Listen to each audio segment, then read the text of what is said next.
Begin our meeting tonight with the verse for America. Let me have everyone just repeat after me. May our feeling penetrate. May healing penetrate Into the center of our heart. into the center of our hearts. And seek in love to unite itself. And seek in love to unite itself. With the human being seeking the same goal. With the human being seeking the same goals. With the spirit beings who, bearing grace. With the spirit being Who, bearing grace. Bearing grace. Strengthening us from realms of light. Strengthening us from realms of light. And illuminating our love. And illuminating our love. Are gazing down upon our earnest, heartfelt striving. Are gazing down upon our earnest, heartfelt striving. Thank you. Okay, we have tonight, we have a Steiner study that will come from Christian, hopefully sharing something from his heart or something from our study of adolescent education for adolescents by Rudolf Steiner. Wonderful. And I'm sure it's going to come from both places. Mm-hmm. You suggested I do 5 and 6, but I think we've already done those. Oh, So sorry, I may have misstated. I elected to do 7 and 8 instead, which are the last 2 lectures in the series. Okay. So if we do that, then we'll have to pick something else for next time. All right. But I have it here. So I was going to do it actually on my laptop, but my laptop's having troubles connecting to my browser. So I do have the PDF here. It's just out of sight. So Okay. I'll just read it to you, read these passages aloud. So these are the last 2 chapters in lectures that were given in 1921, again, about Steiner's instructions about how to teach adolescents. And I figured the best way to approach this is to just read passages and kind of briefly discuss their implication, what they mean. And one of the most fascinating little passages here is about imitation. So as I've mentioned a few times, according to the Waldorf model, according to Steiner's indications, the child from birth up until age 7 is basically an imitating being. And this is really relevant for me, being the parent of an almost 2-year-old, is just to see the ways in which this little child is kind of not just imitating, but mirroring everything around them. It's like her whole body is an imitating, sensing organ. And one of the things that Steiner points out in this lecture series, and actually the very last lecture, is that from his spiritual point of view, during the time in the spiritual world, i.e. before birth, before conception, the child's soul accepts everything from its spiritual surroundings as a matter of course. After birth, the child continues this activity that the soul became used to in the spiritual world. In this child's imitating, we can see that this habit from before birth has not been lost. It has only taken a different turn. Before conception, the child was concerned with development from within. Now the world outside is confronted. We may use the following picture to help us understand this difference. Before conception, the child was as though within a ball, like within a ball. Now the child looks at the ball from the outside. The world one sees with one's physical eyes is the outside of what one saw previously from within. Imitation is an instinctive urge for the child in all activities, a continuation of the child's experience in the spiritual world. It is through imitation that the child develops an initial relation to the spiritual world in the physical world. And so what he's basically saying is that from his spiritual point of view, the child, before they come into their body, before they descend into kind of a physical incarnation, exist in a world where self and other work differently, where the self is a part of its world. They're not really different. They're inside what they see. And according to Steiner, the very young child is used to doing that. They have this sense that like the world is a part of them and they're a part of the world because that's the world they came from. And you know what this makes me think of on that point is very early children's drawings.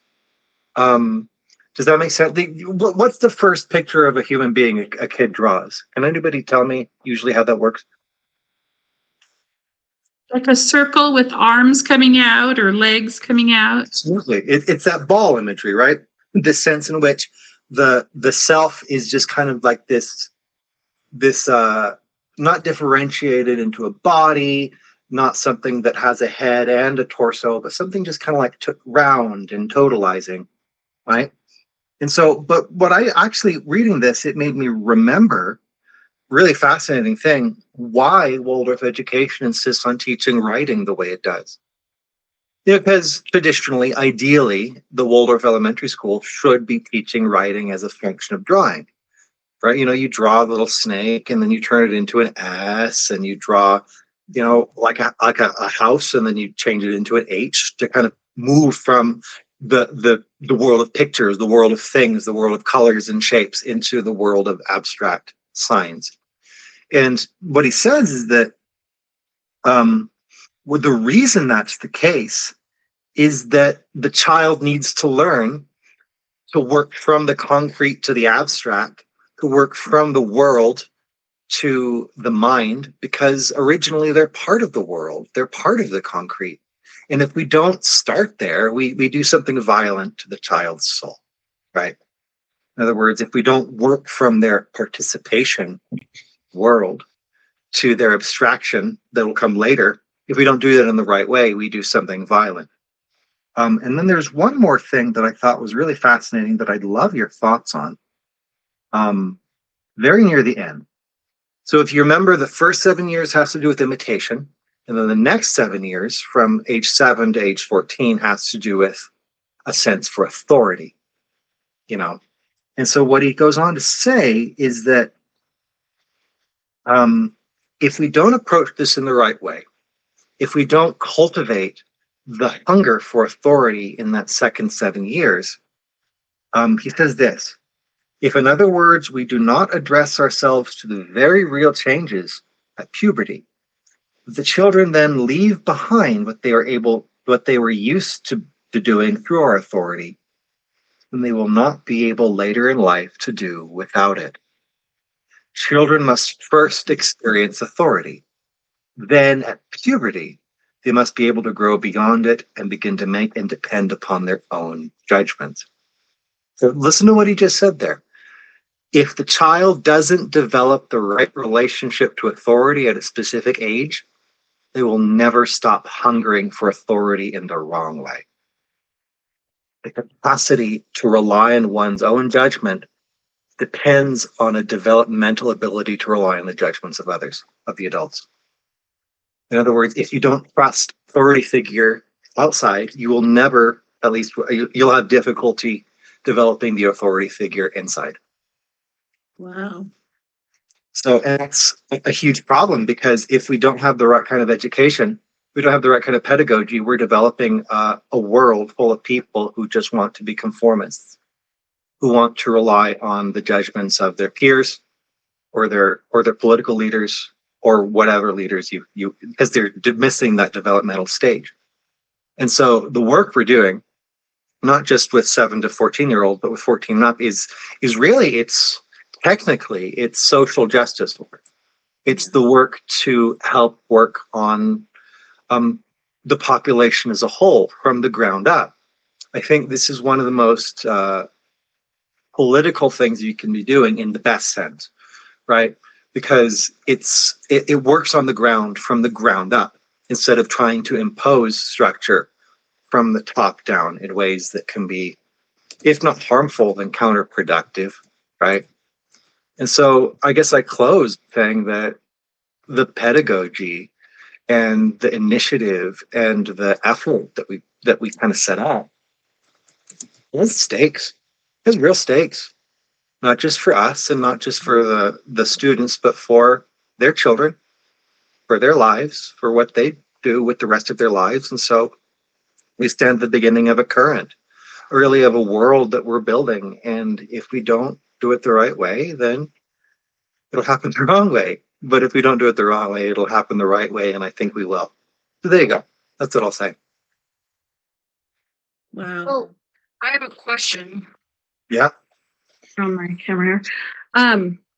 To me, it seems like he's saying if these kids don't have authority that they can trust during this important time of their life, then they'll never be able to trust their inner authority or trust themselves.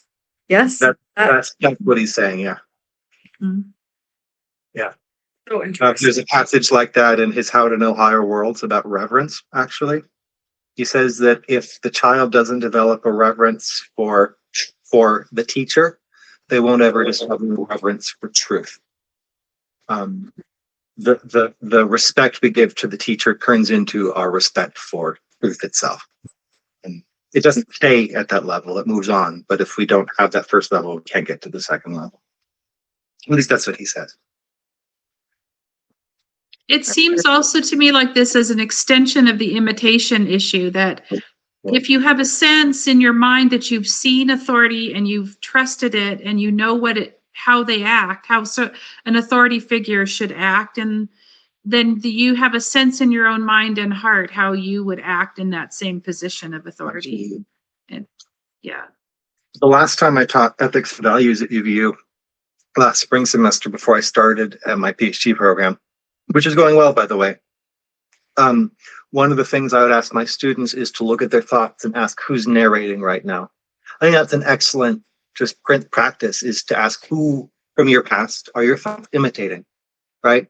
Who's playing the part of the thought in your head right now, and to learn like what authority figure has turned into my inner judge, for better or for worse. And I think one of the responsibilities we have as teachers and imitators is to make sure good voices get stuck in kids' heads. Because if not, bad voices will get stuck in their So heads. I think that's one of the things I think about when I'm teaching is what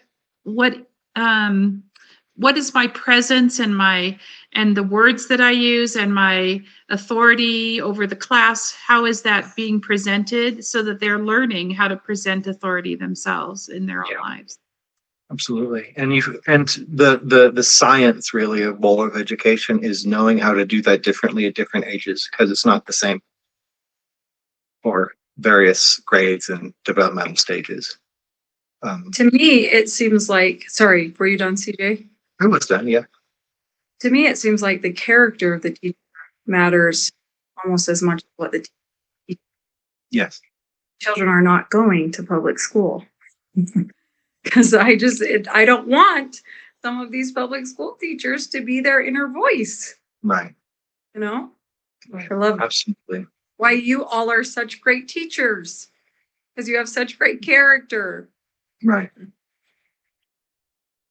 And in terms of a gardener, because from the 7 to 14, the teacher is a gardener. The gardener has an authority in his understanding of gardening.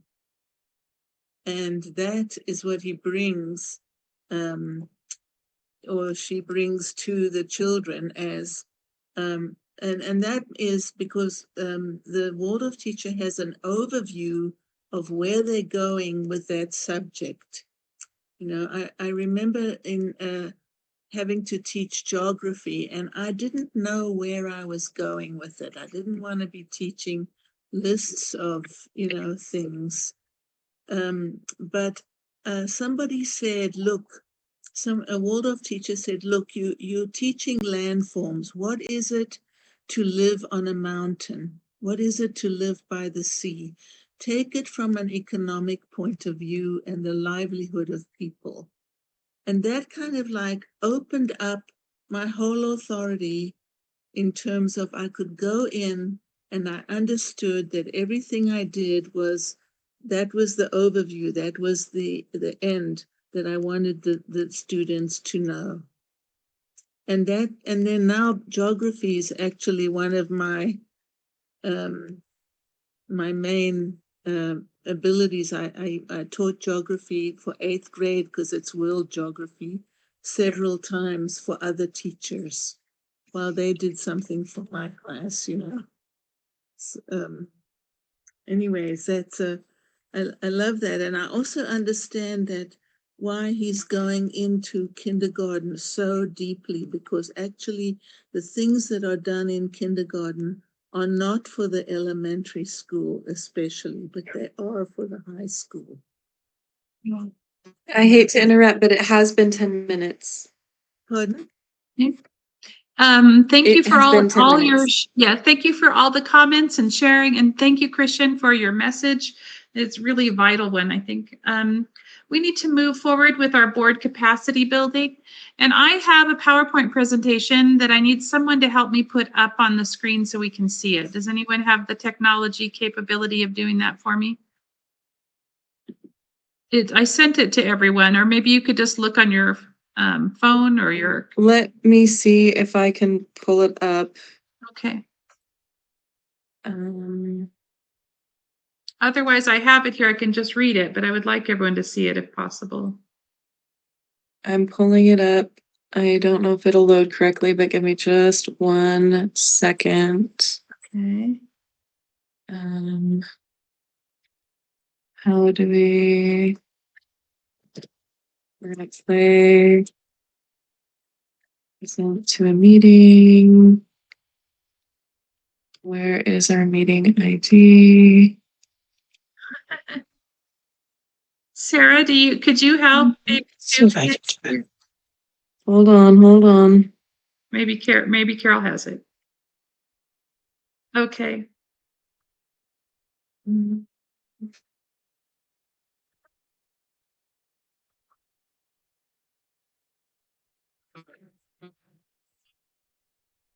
I think we made a good choice to trust our website to other people.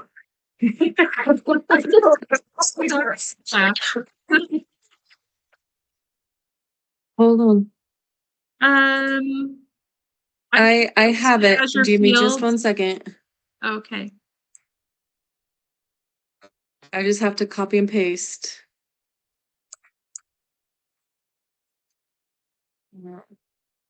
Is it gonna let me join? Okay, hold on. Let me just try a different way. Sure.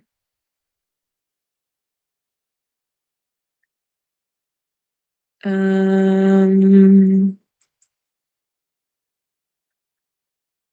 don't know. This is what I want. There it is. Yay, I can see it. Is this? I don't know. Sorry. There Okay, it we'll is. just leave it like this. Okay. So let's see. Can we go to the slide presentation, the mode, like view mode and view presentation, so it's a little larger for everyone?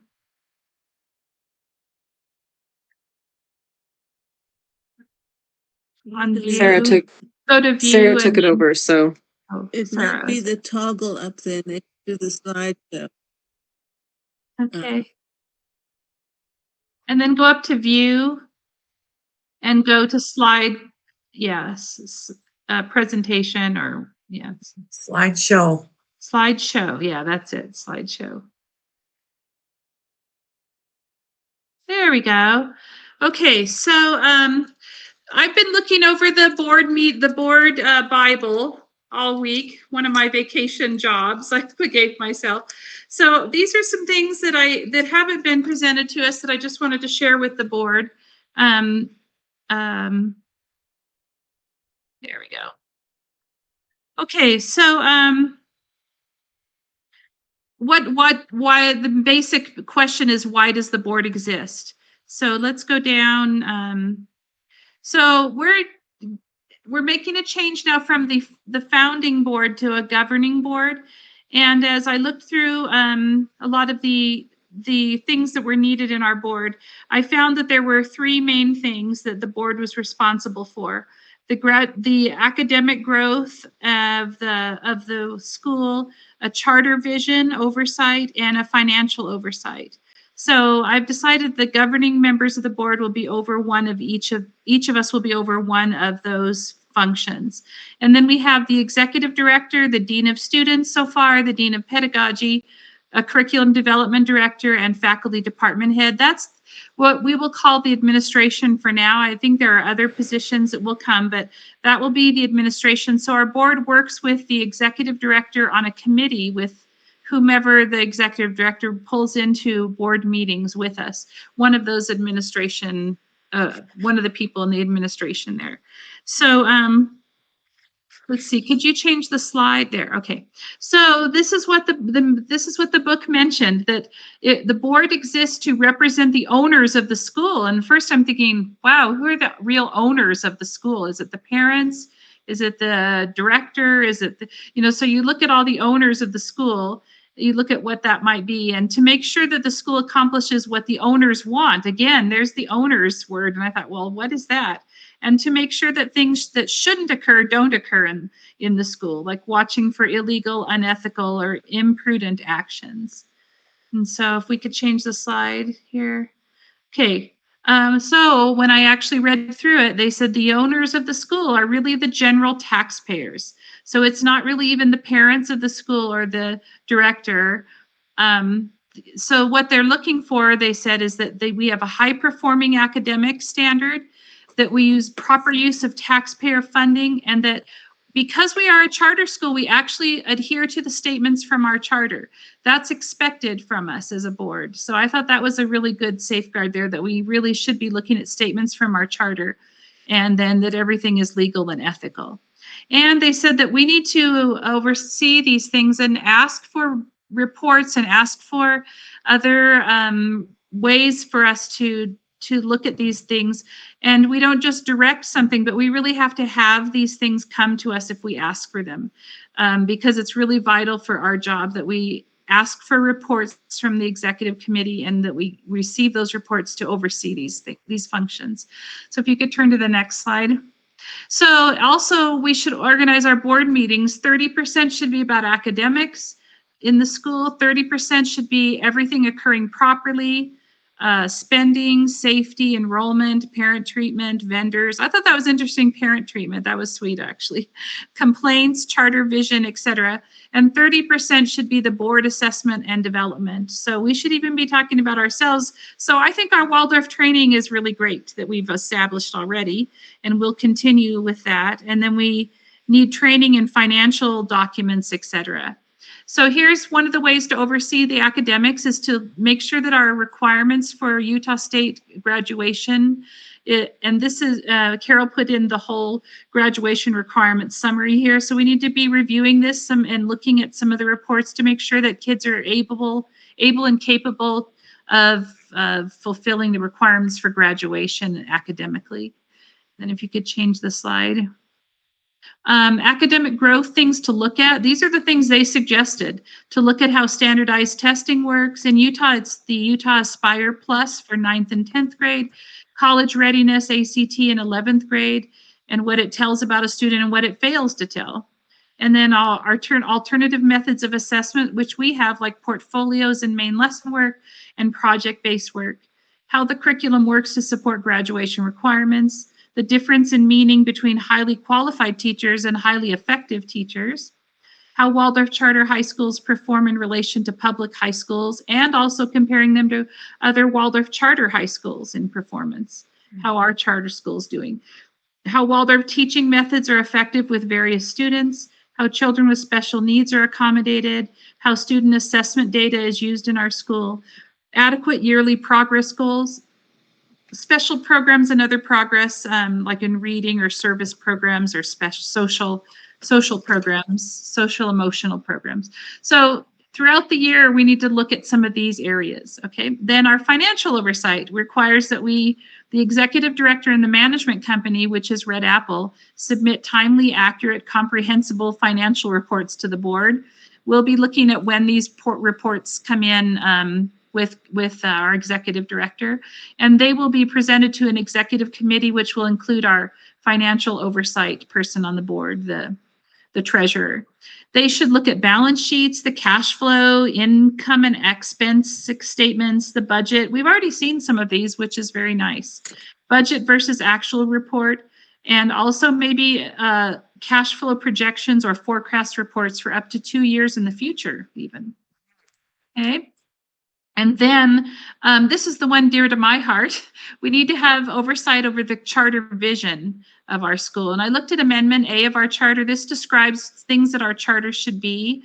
Our school should reside within the central northern Utah County area and Alpine School District. Our school should represent the embodiment of goodness, beauty, and truth. Our school should use a Waldorf-inspired model, holistic education, intellectual rigor, artistic feeling, and hands-on experiences. Our school should use hands-on experiences and projects. Our school should have an interdisciplinary focus with connections made within the sciences, arts, humanities, and various motives. I know Chalice is already working on curriculum that does this. Our school should have an agricultural program with farming and gardening. Our school should have a work-study program and connect to local community groups, businesses, and mentors within the school itself.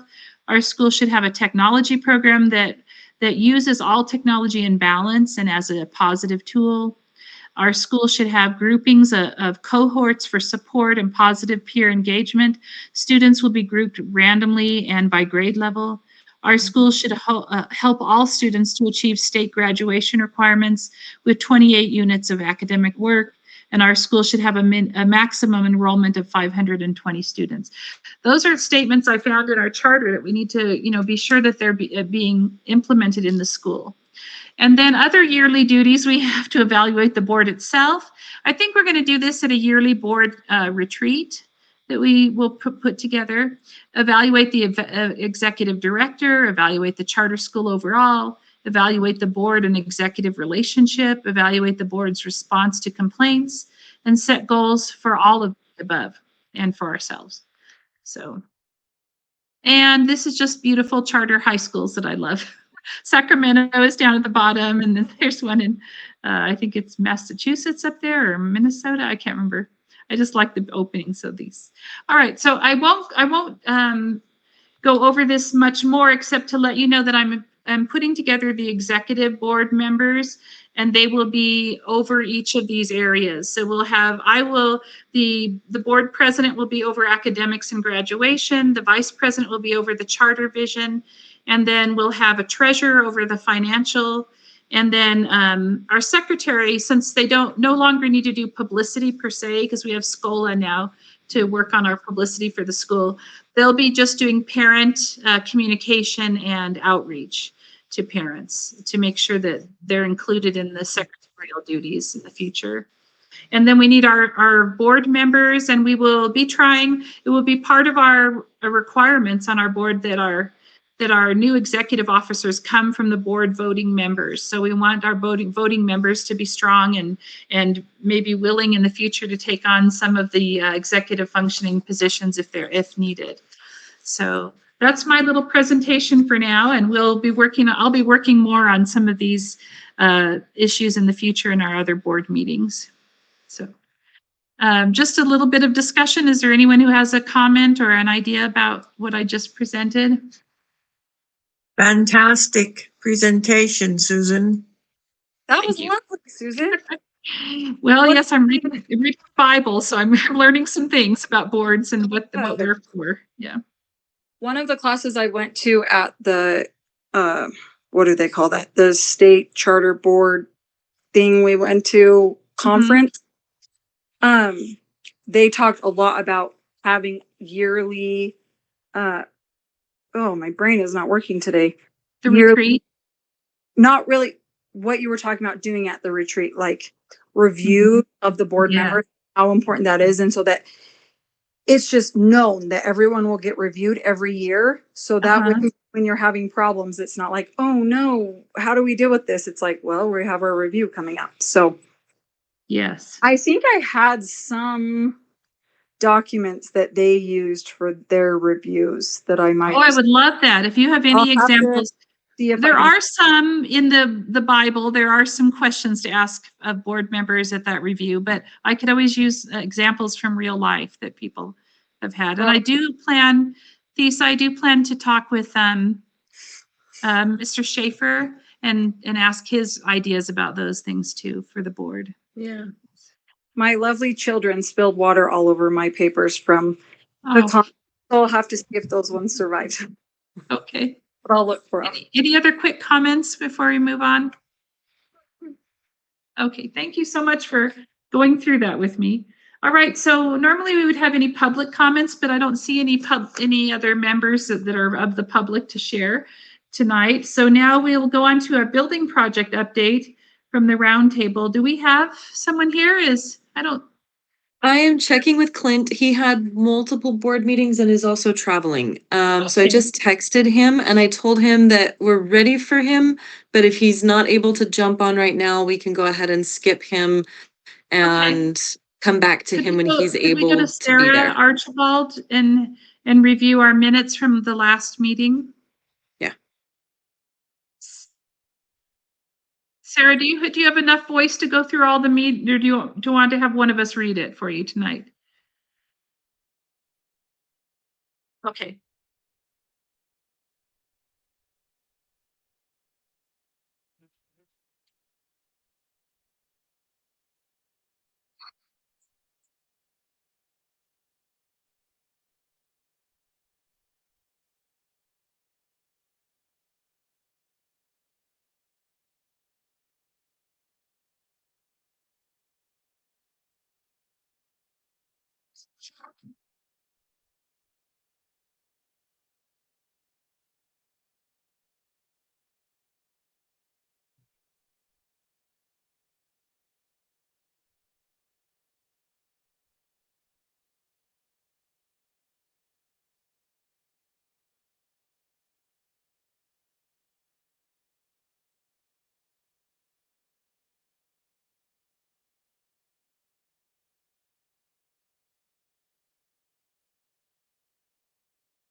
Thank you so much. Okay, so Sarah, I feel like these are August meeting and not September's.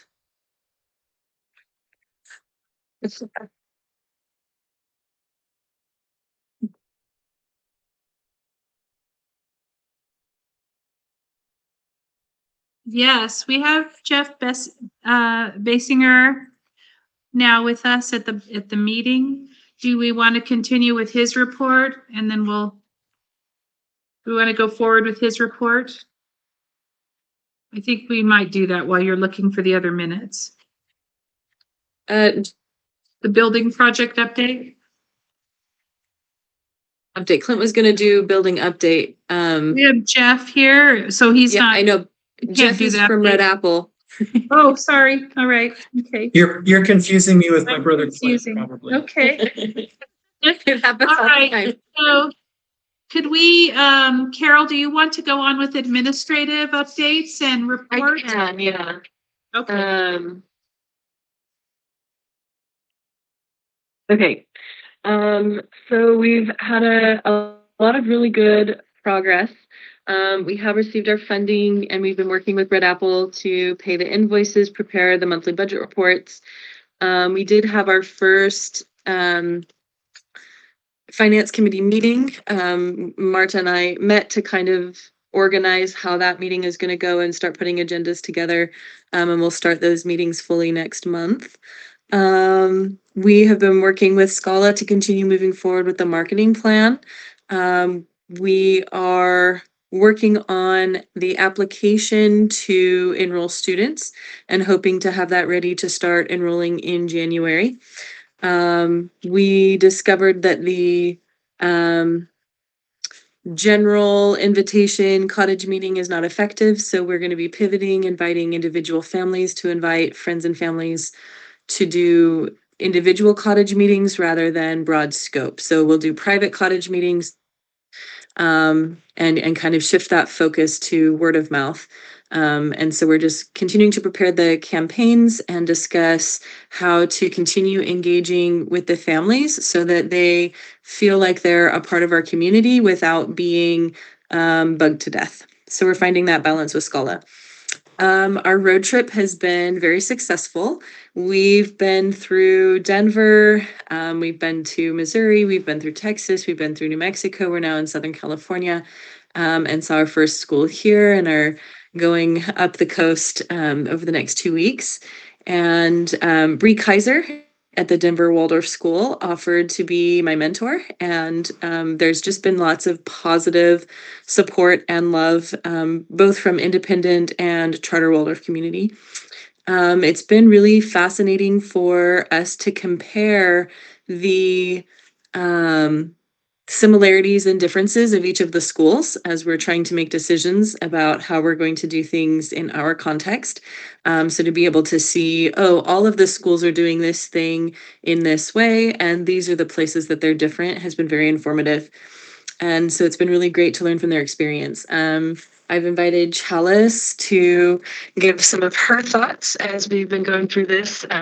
She's been taking lots of copious notes and has some really good things to add.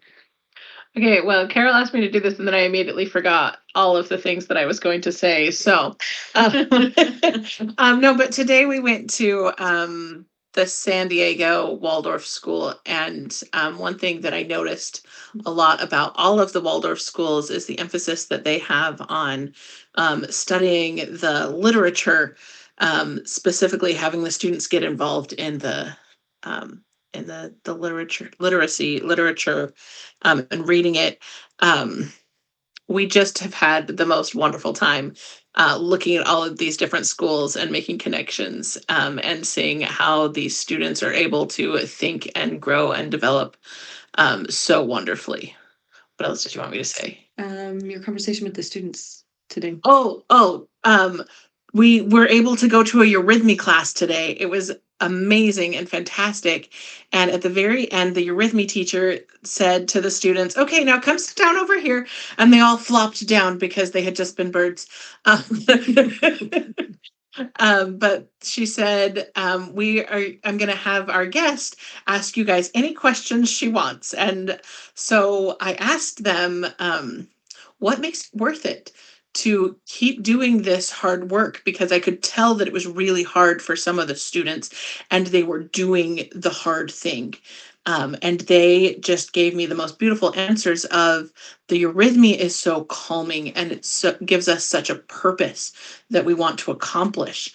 There was one student who he, I guess, had been absent and so had been struggling through most of the Eurythmy.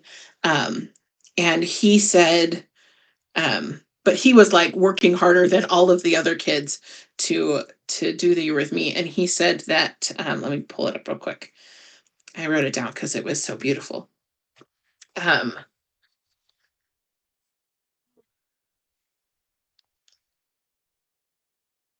He said when it all comes together, it's very unifying, and that we have to, that as they do the Eurythmy, that it unifies them as a class. They know how to work together. Yeah, when you get it, it's very unifying. And the Eurythmist teacher told me that the 11th graders, that's the class I was in, they just love it because it provides them with such a rhythm. to get them and gets them ready for their main lesson. Yeah, did you want me to say anything else? It was lovely. I think that's it. Does the board have any questions on our trip so far? Carrie had a hand raised. Yes, sorry. My phone cut out for a second, so I hope you said you asked for my question. I just thought to mention that because when I signed my kids up under, is it Scala? How do you say it? Yeah. So there Scala. be like individual things for each child, which is a lot. Like, I don't know. I felt like, wow, this is a lot of messages from them right after I signed up. So maybe we need to check on that so that parents aren't like immediately put off by all of the messages. Yes. Excellent. We will talk to them about we've talked about like being able to group them as a family, and we're working on sorting the people that come in. We are sorting them into different groups so that there is information for people that are going to be our first year students, as well as a different message for those that aren't enrolling quite yet. But excellent feedback. Thank you. We will continue discussing that with Scala. Any other questions on the trip that we've been taking? Oh, I remembered one more thing. They also pronounced the school Azure. So We get that a lot.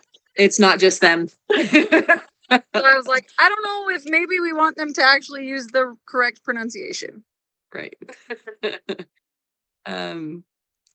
Excellent. Other The than other that, question? messages were good. Good. I'm glad you're a guinea pig for everyone, Carrie, that you could see what parents are seeing, because I don't see what parents are seeing. So that's nice to have your feedback. We finally found something that I can do that other people can't do. You do so many wonderful things, Carrie. Thank you. You know, Chalice, Carol, I just really want to hear about the literature that they want to teach. I love the literature. You can make let me a me list tell of you. books later. You can make me a list of books later, because I would I love to can, talk about but they were going through Dante's Inferno today, the 11th graders. Oh, that's And lovely. it was beautiful, all of the things that they discussed. And then the 12th graders were going over the brothers Karamazov by Mhm. Dostoevsky, but they Yeah. did a holy books course in 10th grade where they did the Bible, the Quran, the Torah, the Bhagavad Gita. Yeah, it was just amazing. I love Also- that. All of that. Yeah, That's just it was so amazing. great. Yeah. I think they do world religions. Yeah, and they all had a great the students had a beautiful understanding of these different religions and their books, and they knew how it all connected and how to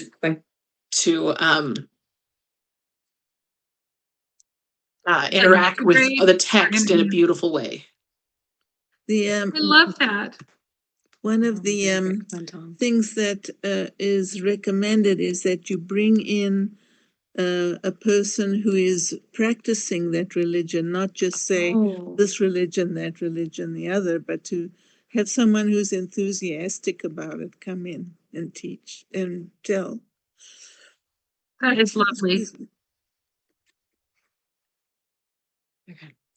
I just called Clint and sent him the link, and he should be joining soon. I do have a couple other items Okay, really Carol, go ahead. quickly.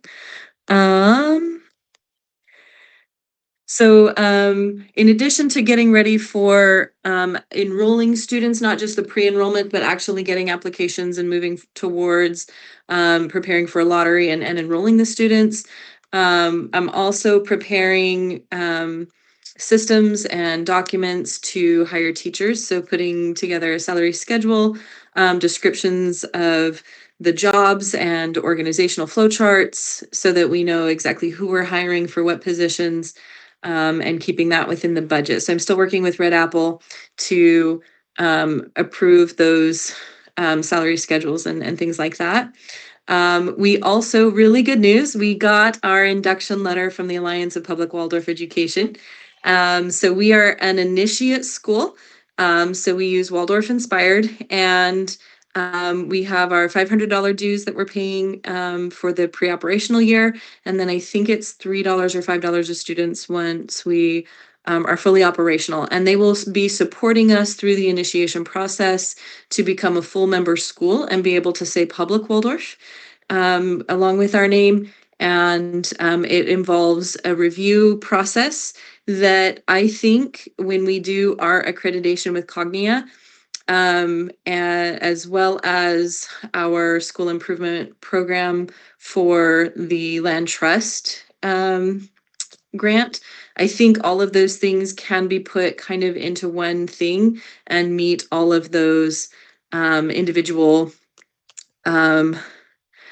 I think we can use the same process to meet all of those different goals, is what I'm saying. So I'm working on aligning all of those processes together, going through the Cognia accreditation and saying, what are they looking for? How do the Alliance principles that we need to be incorporating align with what our accreditation is looking for?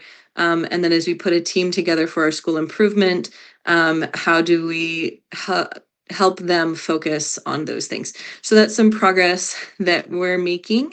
And I will turn the time over to Clint if you're ready to talk about the building progress, because we I potentially think have that some sounds good news. wonderful. Yes, we have good news. That's great. Did you want to mention the link that's now on our site for future employees? So I think the other board members might want to know that.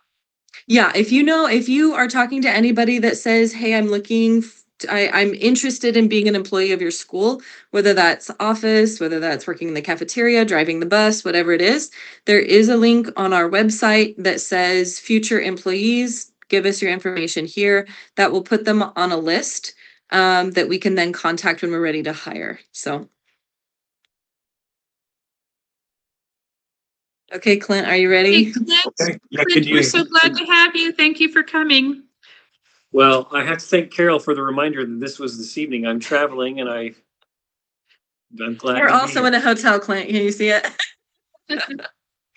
You're in California, right? Yeah. Oh, What a novel idea. I should have checked into a hotel tonight. Well, it's great to be with you. I just wanted to take a few minutes and give the entire board an update on where we are. I see Jeff's on here too, so that's great. We have had, I think, significant progress on the building side. It's trending very positive. So, as you all know, we really kind of have been looking for property in closer to the Saratoga Springs area, and just been a struggle, to be honest. And then about a couple of weeks ago, we toured a building, and I know Susan's been there, and Carol's been there, and some of you have been there. Alice and Kevin. Dallas, okay, and Kevin, that's right. It's a building located in Orem. So it is about 25 minutes away from, kind of the original maybe location thought. But this is it's an existing school building. It was actually built as a church. It has been converted and used by a private school called Arches Academy for a number of years. They are looking to sell it. And so it's a two-story building. It has a main floor and a basement. I don't have the square footage in front of me, but I think it's like 13,000 on the main floor and 6,000 on the bottom. It might be a little bigger than that. Yeah, I think 19,000 was the rough number that they 19 gave all us. in. Mhm. Yeah. So 13, yeah, it's pretty close to that.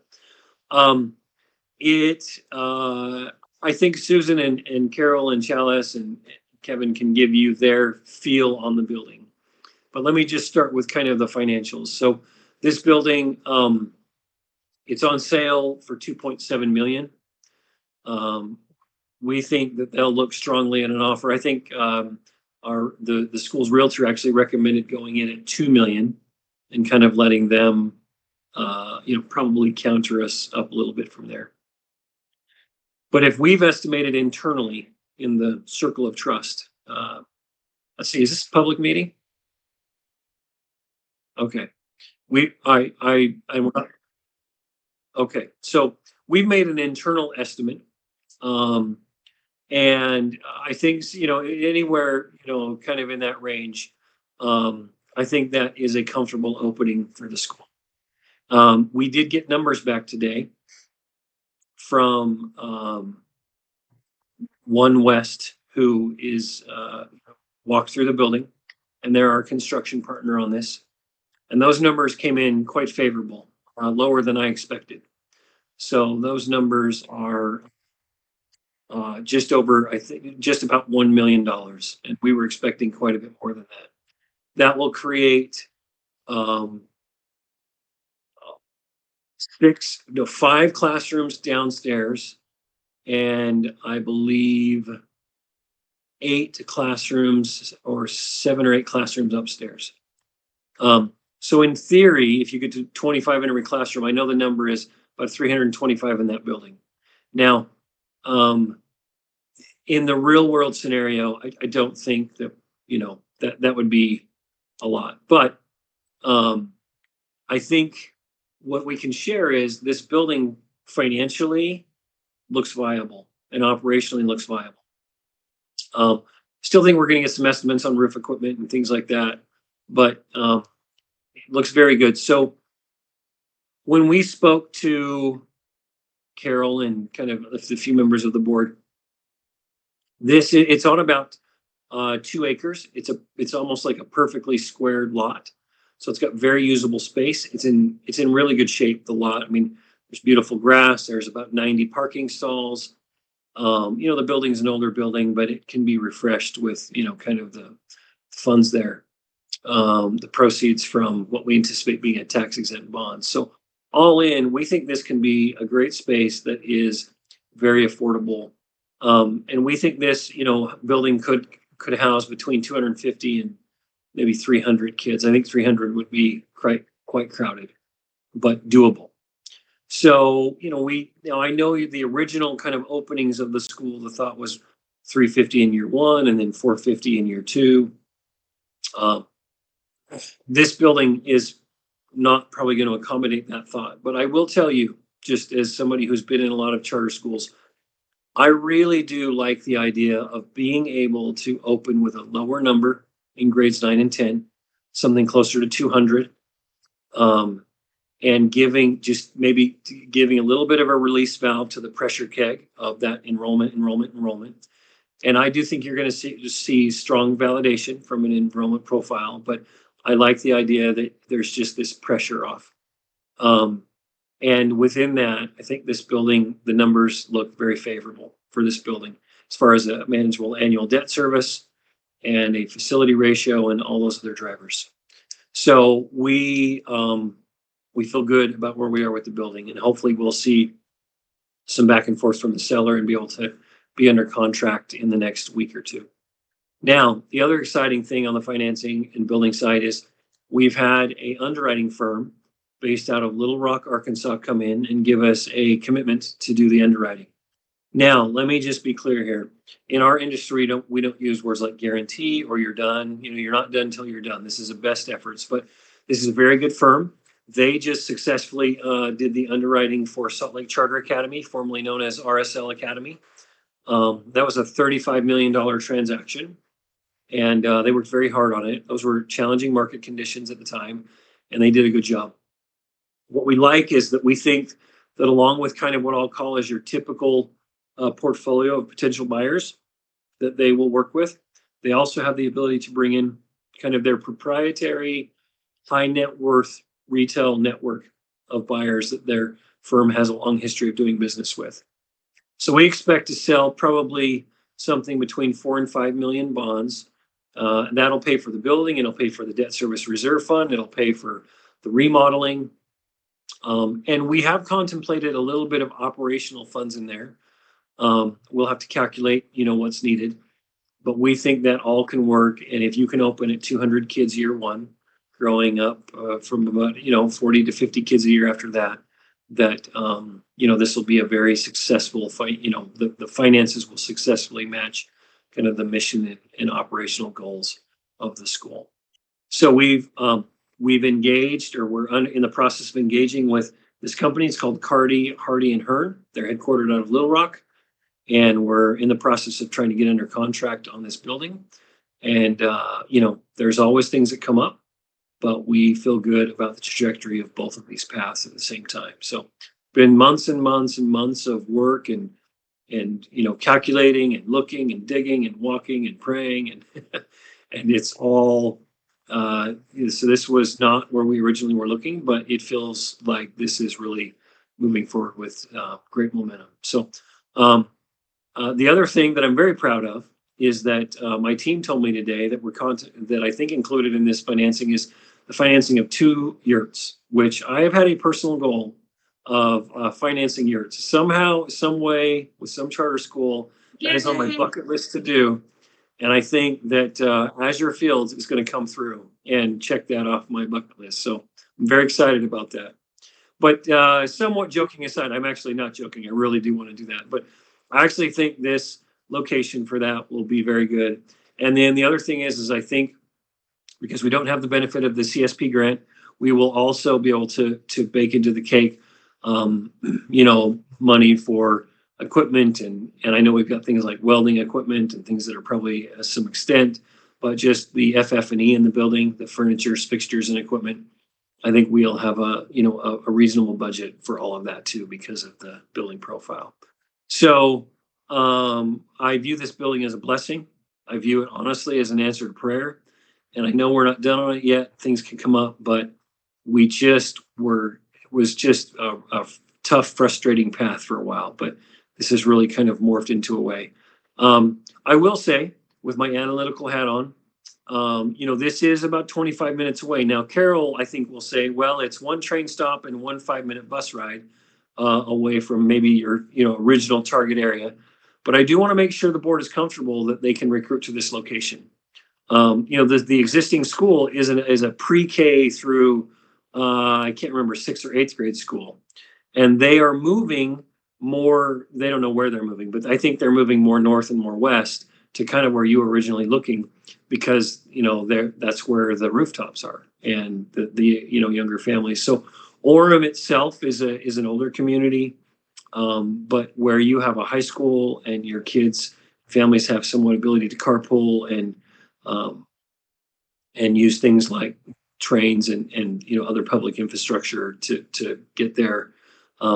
That's probably not a headwind, but I do want to make sure that the board is comfortable with their ability to enroll at this location. That's kind of the thing we've asked you to look at, and to have discussions with your, enrolled families and just make sure that this is a good fit. But having said that, this is really coming together, I think, in a way that really is very promising. So I'm happy to answer any questions there, but that's where we are in the building. And I think you should hear those that have seen the building, just kind of their feeling on it, get their take on it. Okay, Carrie had a hand raised. Yes, I'm just wondering what the future will look like. Are we planning, would you say stay in this building or move locations, expand? Is there room for that? What do you foresee for the future if we start with this building? Sure, Carrie. I mean, I can be the first voice there, and then, others can chime in. I think this land, you'd have to do some dramatic things to get it probably much above 300 student enrollment. I think that's the truth. It's on 2 acres. Your parking's limited. Even if you could spend a lot of money and build like a second floor or something, add on like that, I just think the size of the land probably limits you. So it's a great campus for that 250 plus student campus. Now, that's not to say that you in the future couldn't move. You couldn't open a second campus. You couldn't do something else. Especially if you get the kind of enrollment validation that, I think is still possible. This building, I will say, is going to be somewhat tricky to sell. It's not been on the market that long, a few months, but it's the kind of property, it's 19,000 square feet. It's too big for a dentist's office. It's not quite big enough for some things. It's across from a high school. It's a bunch of houses around it. So it is a little bit, I would say, this is Clint's opinion, but it's a little bit of an odd duck property in the sense that, what other businesses, are going to come in here, right? Maybe another school or something. But as far as affordability, it's great. And, real estate in the long run if you view it over like increments of 10 years, you usually come out good on it, even on something like this. But that's, I like the environment of the building. I do think it has a Waldorfian, I think I made that word up, but it has a Waldorf feel. It's got a lot of good windows. It's got good spaces. I think those that have walked in it has resonated with them. I like the property. It's got all of that, but I would say it's a campus though designed for 250 to maybe 300 kids. The building does have a big gym, multi-use space. It's got a nice high ceiling there. I think you can do performances or, physical education, or it's got a cafeteria. Like it's got a lot going for it that way too. But it's definitely a building that I think taps out at about 300. That's not to say you couldn't buy a second location or potentially move in the future. Those would be your option as the owner of this property. You could do that, but it is Carrie? it's sole use property.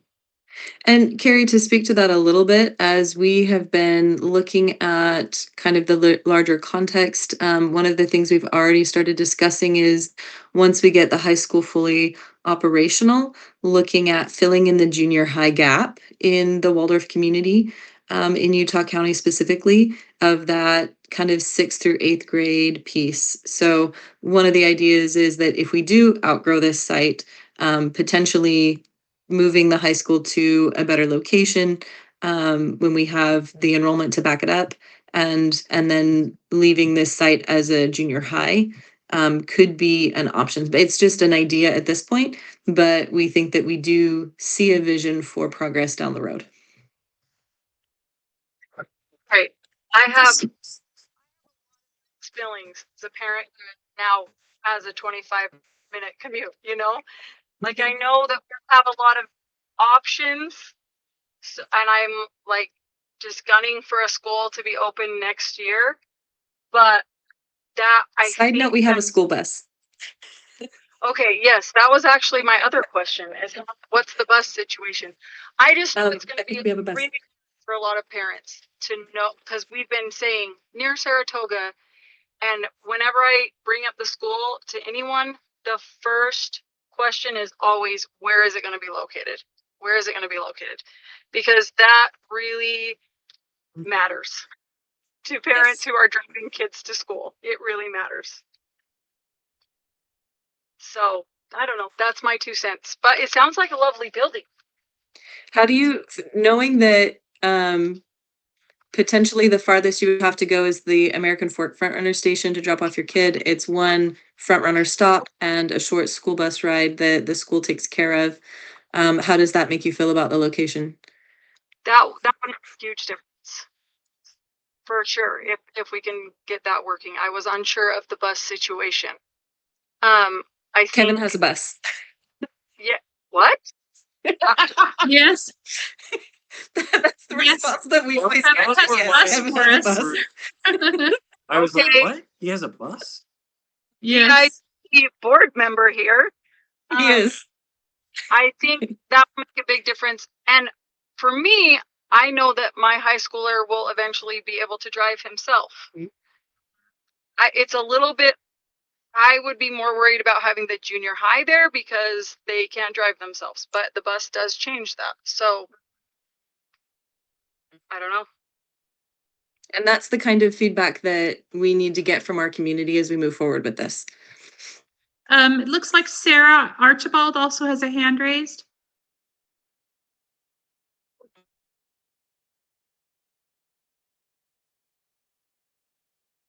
Orem High School.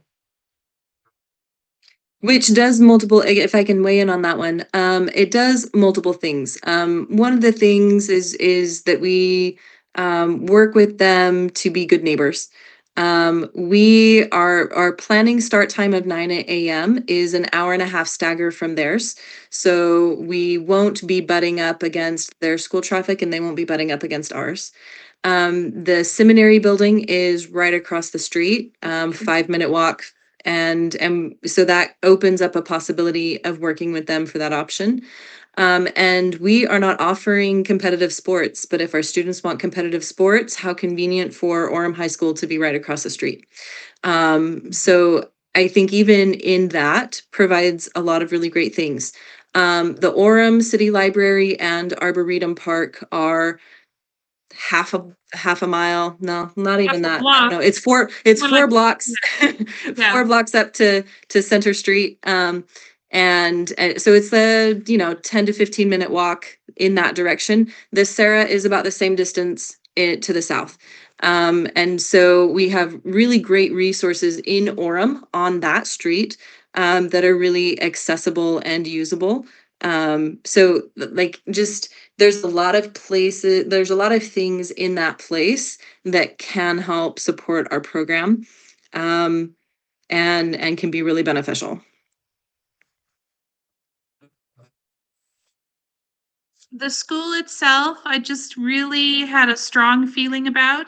It used to be a church, so we have high ceilings, we have beautiful windows, we have interesting like architectural details about the school that I really felt good about, and and all the yard space and the parking lot it just worked well. There's even a greenhouse there that they have that we might Start be us out. Yes, to start us out. But it just had the feeling of a school that we want to be in. It was just beautiful. It had a really nice feeling about it when I walked through.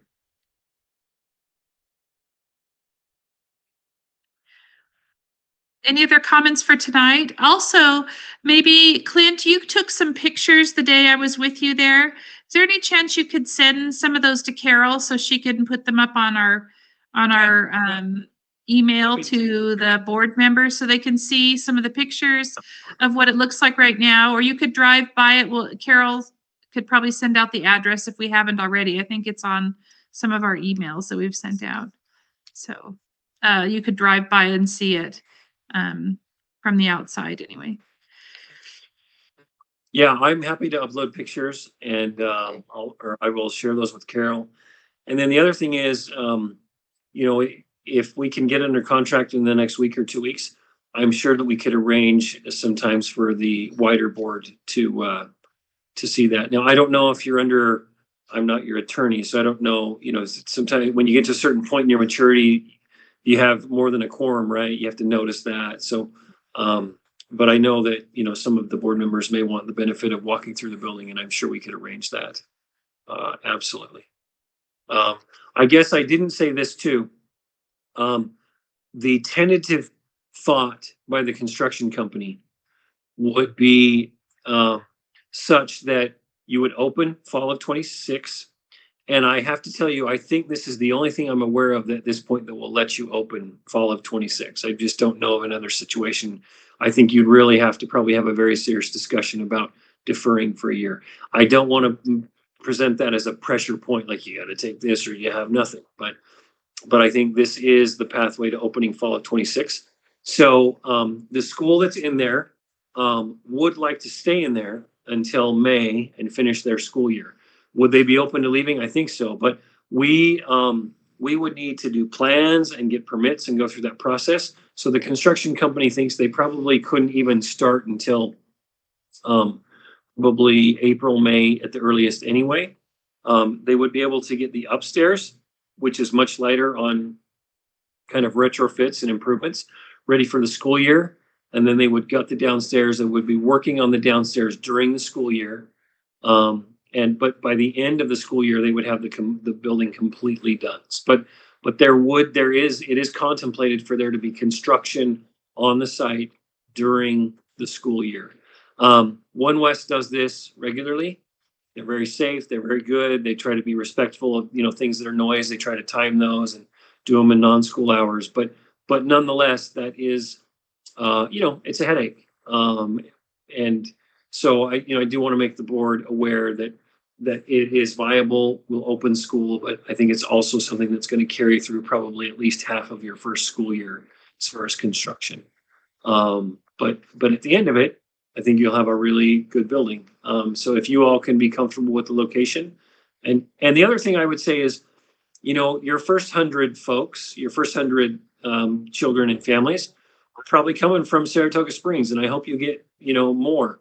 But your second 100 may now come from the Orem Provo area. Like maybe this gives the Treeside families a real viable option to extend into high school, and so there is that component too. In some ways, this location just might offer it to more families that wouldn't have otherwise looked. But I am respectful of, I think it was Carrie's comment that, those families that have been working so closely with this school probably have it in their minds that it was going to be, a little closer. But, if you can get to the train station and you have a bus, which I do think even if we finance a bus that's different than the one that your board member has, one way or another, I think we can get a bus for you that will be safe for your kids.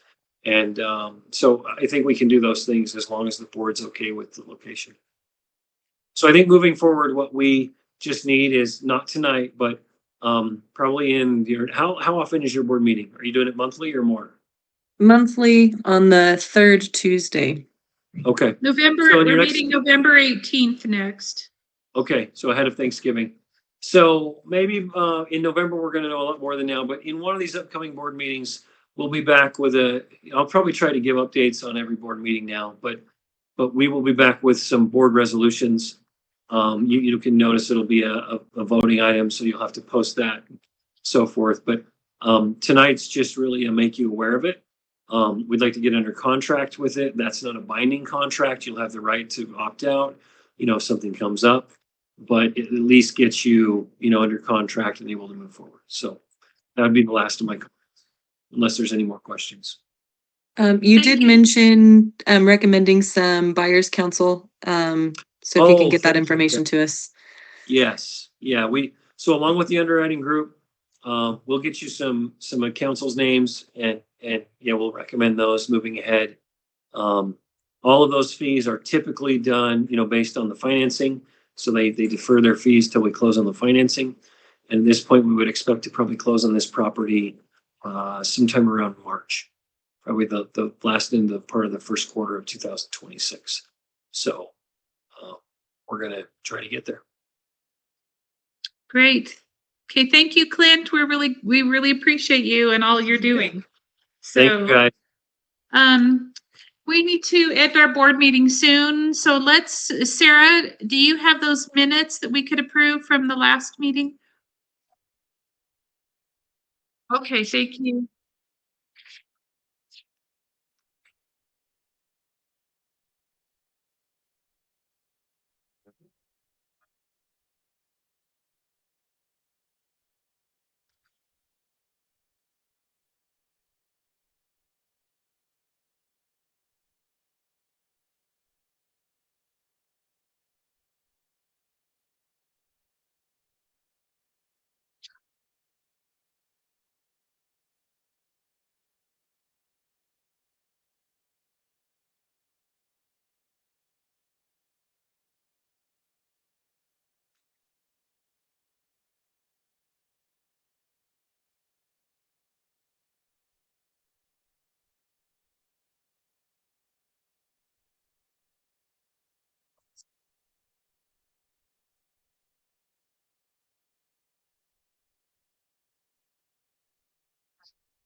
It sometimes there were multiple.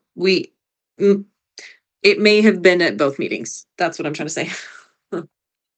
No, it's okay.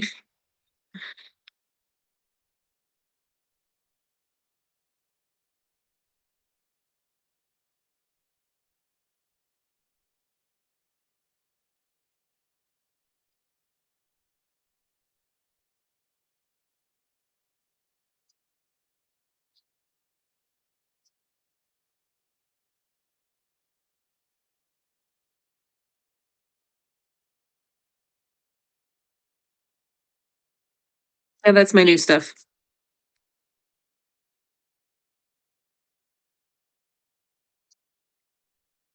Okay, is there someone who could start the initial approval of our minutes? I propose to initiate a vote to approve last time's minutes. Is there someone who would second that vote?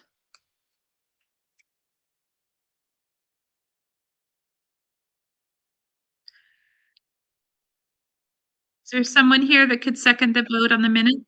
Thank you, Sarah. And then let's have a vote now. We are on the screen, but I don't see faces. Even I am not here showing my hand. If we could show the raise of hand on the icon there for our vote, that would be helpful. If you approve the minutes. There we go. I see. Great, Carrie, and now Carol, can you approve the minutes? Or do you not vote? Because You're I'm not a voting. board member. You're not a board member anymore. All right, it looks like we have a unanimous vote on the approval for the minutes. Okay. Let's see. Our next, we have a budget committee. Let's see. The finance committee. Do you have any reports for this month, Marta? Basically, the grant got approved, the money was funded, and we've started spending it. Yes, we did, didn't we? On the things that needed to be spent. Mhm. So, All right. Okay, and we'll be, from now on, we'll have reports from an executive committee on the financials of the school. All right, so that is all that I have planned. Let's, I'm just gonna read Just the last couple of things as we were talking. So let's see. We got a little bit out of order. Okay, yes, so I mentioned, so the website update on the website, we have submitted it to the coding team. So they are working on the actual website that we approved the final design. It's looking really great. We made some minor adjustments so that the dragon logo stood out and looks great, that the watercolor is easily, that we can kind of see that image without it being distracting on the page. And so the coding team is putting the website together with all of our submenus and pages and all the things. We're looking at about 6 weeks to launch on the website. And I think that's the last bit of things that I need to cover. Sorry that it all got out of order. That's fine. Thank you, Carol. That's exciting, actually, having the website put up together. I'm really looking forward to that. Okay, so we don't have the verse, our closing verse. So I think I will just read it. If you can contemplate while I read, and then we will adjourn our meeting. The healthy social life is found when in the mirror of each human soul, the whole community finds its reflection. And when in the community, the virtue of each one is living. That's how I want our board and our school to have a sense about it. Oh, we have raised hands. Carrie?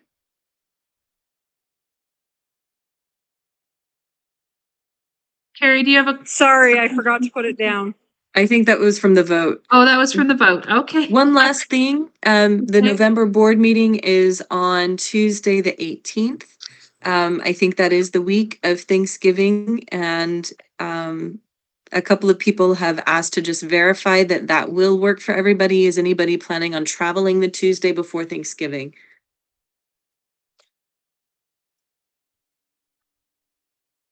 Okay, hope to see everyone there. And Okay.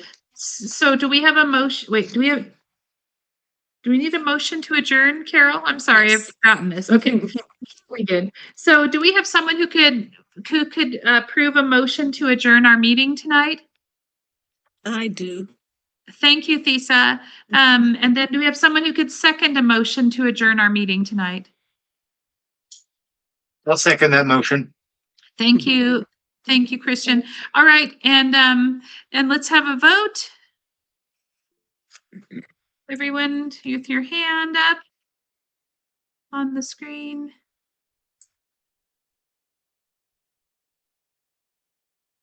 Carrie, do you approve the adjournment of the meeting? Yes. Okay, thank you. All right, that's unanimous. Thank you, everyone. Lovely to see you all. I'm just so thrilled about all the things that are happening. It's just exciting. Very And nice. This meeting was recorded, and so it will be sent out and also posted on the website.